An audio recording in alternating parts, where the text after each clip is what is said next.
모양이 4개를 제외하고 연구치가 28개가 있는데 네. 저희가 이제 연구를 해보니까 40세까지 평균 27개의 치아를 가지고 있고요. 64세까지 이 25개의 치아를 가지고 있다가 65세가 넘어가면서 수가 확 떨어집니다.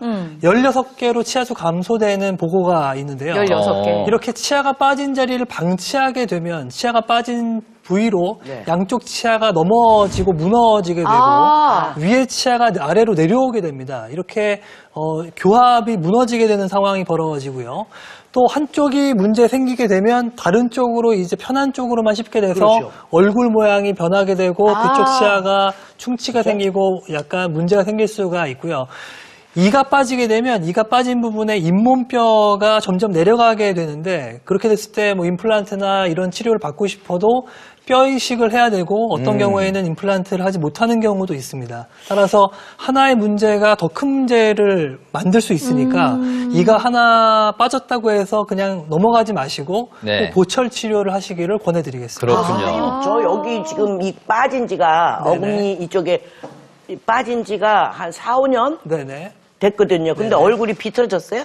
약간 오른쪽 얼굴이 좀 왼쪽 얼굴이 좀 크신 것 같아요. 네네. 정말? 네네. 저희가 보기에도 좀 그런 것 살짝 같은데. 그런 얘기 네네. 듣고 보니까 약간 그런 건가요? 살이 더 있는 살이 것 더 같아요, 왼쪽에. 통통하십니다. 그 왼쪽이. 명찰 있는 네네. 쪽이. 그렇죠. 그러니까 여기가 음소. 그러네요, 예. 네네. 그러니까 한쪽으로만 씹게 되면 이런 문제를 또 발생시킬 수가 있습니다. 예, 양쪽 볼의 변형까지도 가져올 수가 네, 있다는 근육이 얘기예요. 발달을 하는 우리 거죠. 치아가 총 28개에서 이제 시작을 하는 거죠. 네네. 나이가 들면서 점점 빠지기도 하는데, 그러니까 보철 치료도 종류가 좀 다양합니다.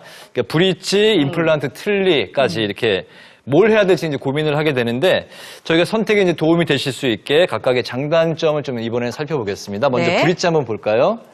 짠. 장점은 치료 기간이 짧고, 단점은 주변 치아 일부를 삭제해야 된다고 되어 있는 거예요. 맞습니다. 이게 뭘까요? 자, 설명 좀 먼저 해주세요. 브릿지 설명을 드리겠습니다. 네. 브릿지는 임플란트가 대중화되기 되기 전에 많이 사용을 했고 지금도 사용되는 방법인데요. 빠진 치아 주변의 치아를 깎아서 보철을 씌우면서 빠진 치아 부분을 다리처럼 연결해주는 치료법입니다. 그래서 네. 브릿지라고 불리는데요. 잇몸뼈 상태가 좋지 않거나 치아 사이 공간이 너무 좁아서 임플란트를 하기 어려울 때 브릿지를 많이 합니다. 치료 기간이 2, 3주로 짧다는 게 장점이긴 하지만 단점은 이 빠진 치아 주변에 멀쩡한 치아가 있다면 그 치아를 깎아야 된다는 것이 가장 큰 단점이 되겠습니다. 네. 그러니까 상하지 않은 치아를 이제 건드려야 된다는 게 좀 단점이네요. 네. 그 다음은 이제 아마 많은 분들이 관심 갖고 계시고 하고 계시는 치료가 아닐까 싶은데 네. 임플란트 임플란트 보도록 볼게요. 하겠습니다.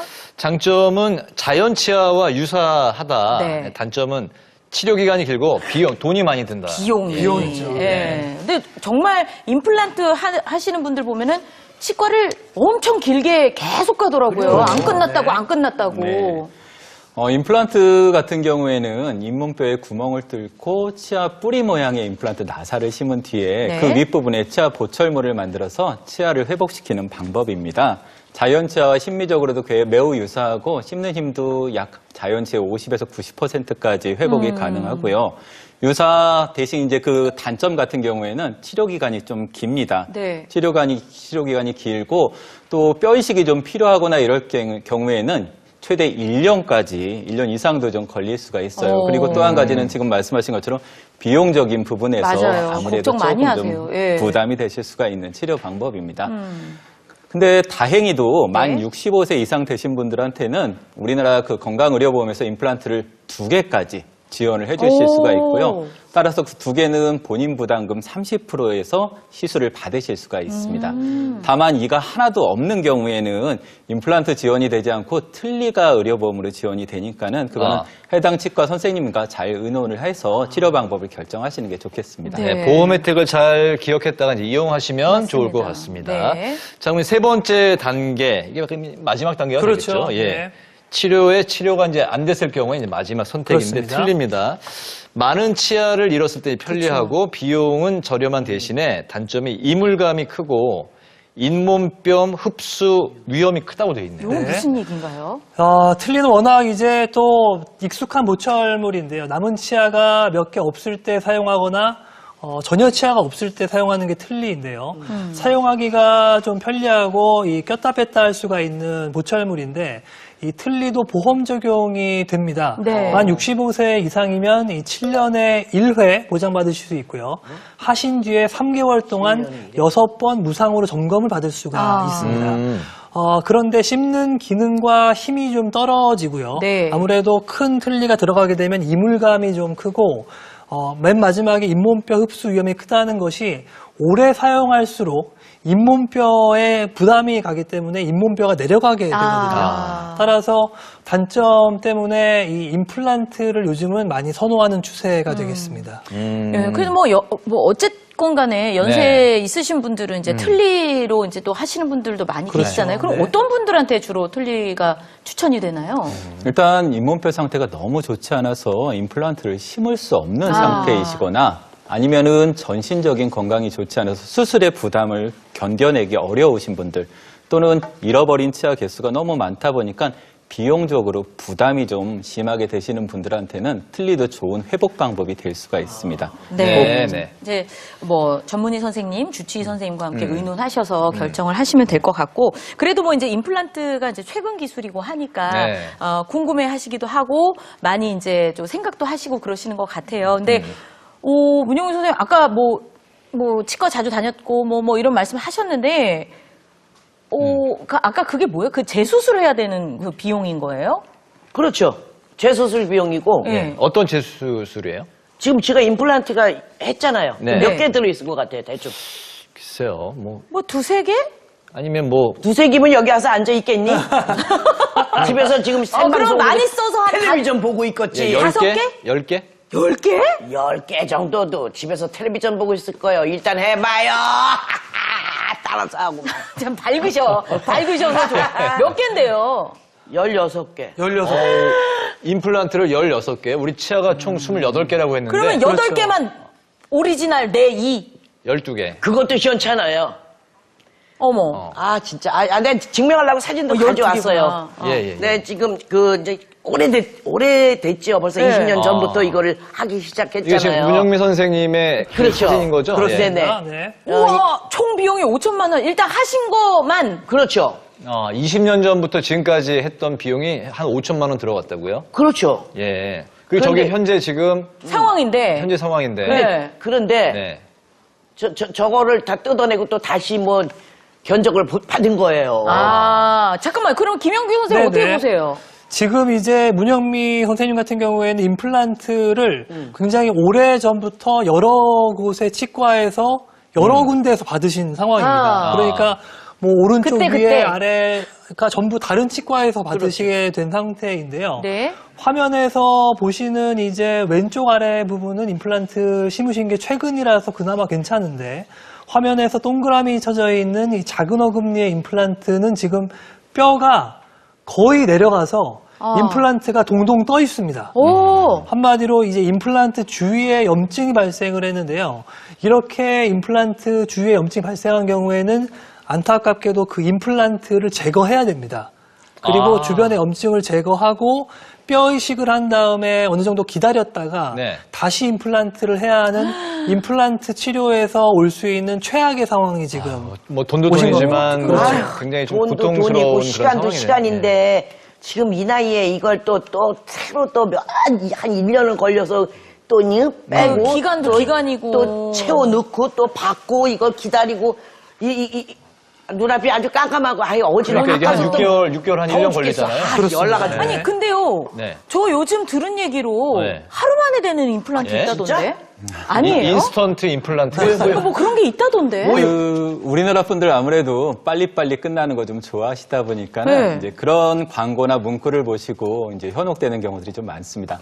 임플란트에 사용하는 나사는 티타늄 성분을 갖고 있는데요. 이 네. 티타늄 성분은 뼈 세포에 직접 달라붙는 우와. 특징이 좀 있습니다. 예. 이게 부러진 뼈 붙는 거랑 조금 유사한 그 역할을 좀 하다 보니까는 네. 우리 뼈 부러졌을 때 병원 가서 깁스하고 그냥 기다리잖아요. 기다려야죠. 네. 좋은 병원 간다고 더 빨리 붙여주지 않습니다. 임플란트가 똑같습니다. 임플란트가 뼈랑 붙는 데는 시간이 필요하고요. 따라서 그런 광고 문구를 보고 병원을 찾으셨을 때 하루 만에 시술이 끝나기는 매우 어렵고 만약에 무리를 해서 그렇게 하더라도 장기적으로 안정적인 결과를 유지하기는 조금 어렵다고 보여집니다. 절대 권장하지 않는다는 말씀이군요. 그렇죠. 안전하게 하시는 게 제일 중요합니다. 알겠습니다. 임플란트 하기 전에 또 이제 조심해야 되는 분들은 어떤 경우인가요? 특정 질환이나 약물을 복용하시는 분들은 조금 조심을 하셔야 될 거고요. 특히나 이제 첫 번째로 골다공증 약을 드시는 분들. 우리나라에서 쓰는 거의 대부분의 골다공증 약에는 비스포스포네이트라는 약제 성분이 좀 들어있어요. 이 약제 성분은 골 대사를 변형을 시켜서 골다공증을 치료를 하게 되는데 이 변형된 골 대사가 임플란트 유착에 좀 불리하게 작용을 하게 됩니다. 그래서 심할 때는 턱뼈가 괴사하는 일까지 발생을 할 수가 있어요. 만약에 골다공증 약을 드시고 있는데 내가 임플란트를 해야 되겠다.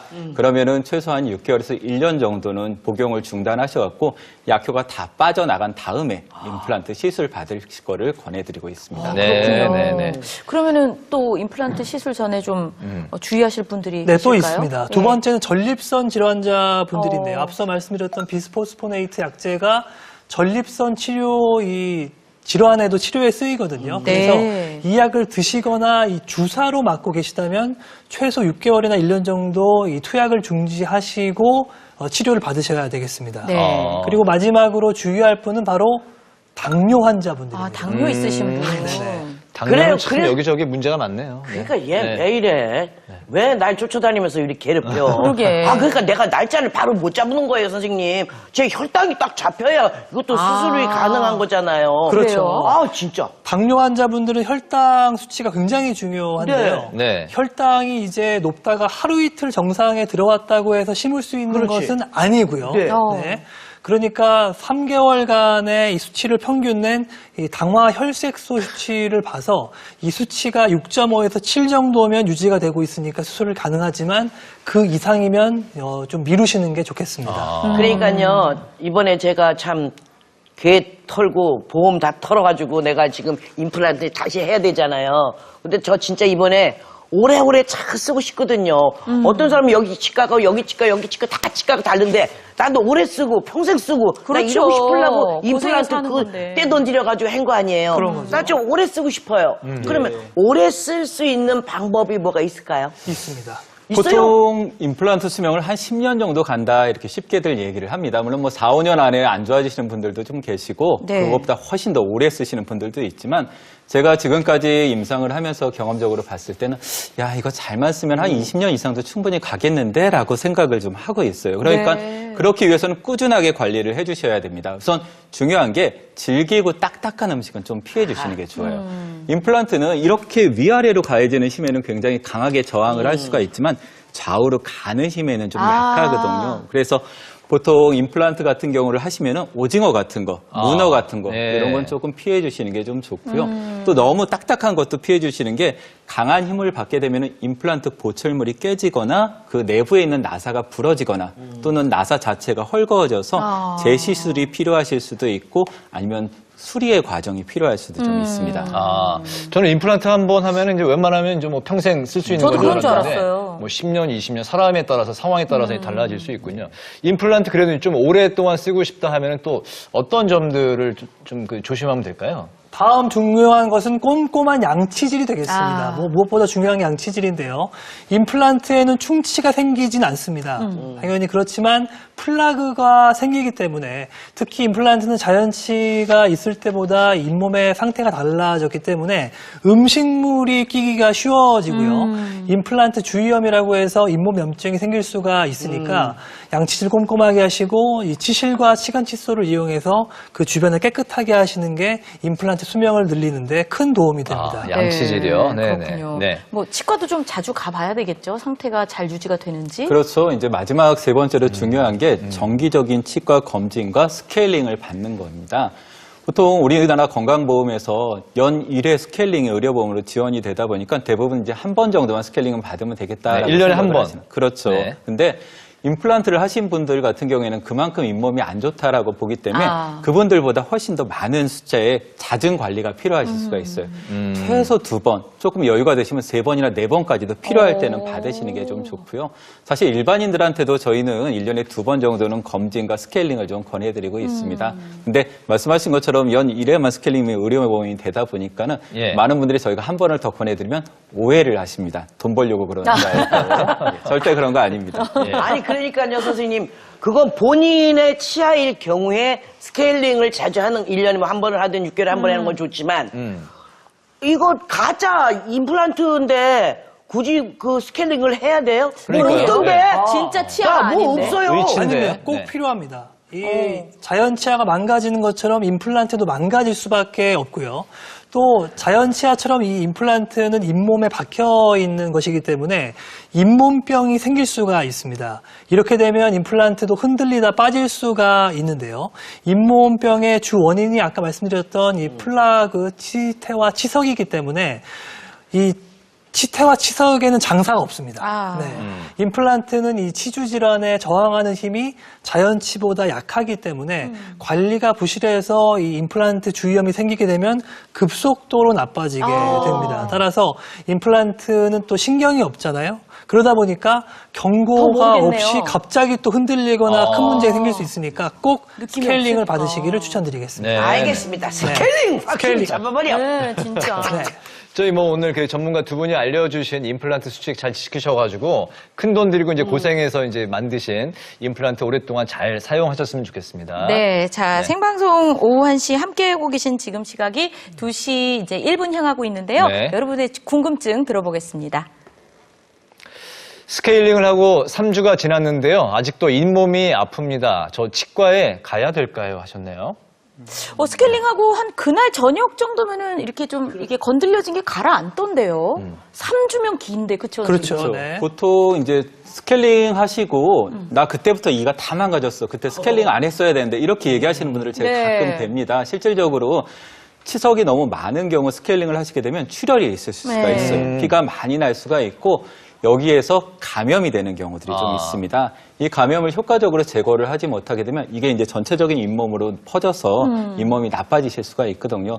그래서 스케일링을 받으실 때는 꼭 자격이 있는 정상적인 치과 위생사한테 정상적인 치과에서 스케일링을 받으시는 게 좀 중요하고요. 네. 그쪽에서 필요하다면 약 처방을 하든가 안전하게 회복이 될 수 있도록 조치를 취해 주실 겁니다. 네, 가셨던 네. 치과를 다시 한번 방문을 하시는 게 좋을 것 같습니다. 스케일링이 절대로 위험하거나 아니면 잇몸을 망가뜨린 행동이 아니라는 걸 명심하시고 네. 치석이나 치태가 끼기 전에 미리미리 제거하게 되면 스케일링도 그렇게 아프지 않거든요. 네. 네, 자주 받으시기를 추천드리겠습니다. 네, 최소 1년에 한두 번 번, 네네, 이상 한두 번. 네, 스케일링 받으시면 좋겠습니다. 시청자 질문 하나 더 볼까요? 어떤 질문일까요? 항상 칫솔을 가지고 다니는데요. 커피만 마셔도 양치를 하고 있어요.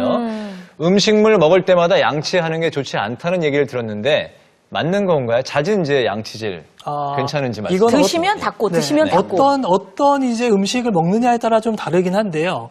탄산음료나 과일 같은 산성분이 들어가 있는 음식물을 먹게 되면 우리 입안이 산성으로 바뀌게 되는데 이때 이 강한 연마제가 들어가 있는 칫솔과 치약으로 닦게 되면 이가 좀 부식될 수 있다는 그런 아. 보고가 있긴 합니다. 네. 네. 그렇지만 저희가 봤을 때 음식물이 껴있는 상태에서 세균과 결합해서 잇몸 질환을 불러일으키는 것보다는 치아가 깨끗하는 게 좋으니까 네. 뭔가 간식을 먹은 후에는 양치질 하시는 걸 권해드리고 아. 양치질을 못하는 상황이라고 하면 물로라도 헹궈내셔서 헹궈내서. 음식물을 빼거나 구강 환경을 중성으로 만드시기를 추천드립니다. 네. 아, 음식 네. 섭취 뒤에는 가급적 양치 혹은 이제 가글링을 그렇습니다. 하는 게 좋다는 이제 말씀이셨습니다. 네. 오늘 치아 건강에 대해서 또 자세히 알아봤는데요.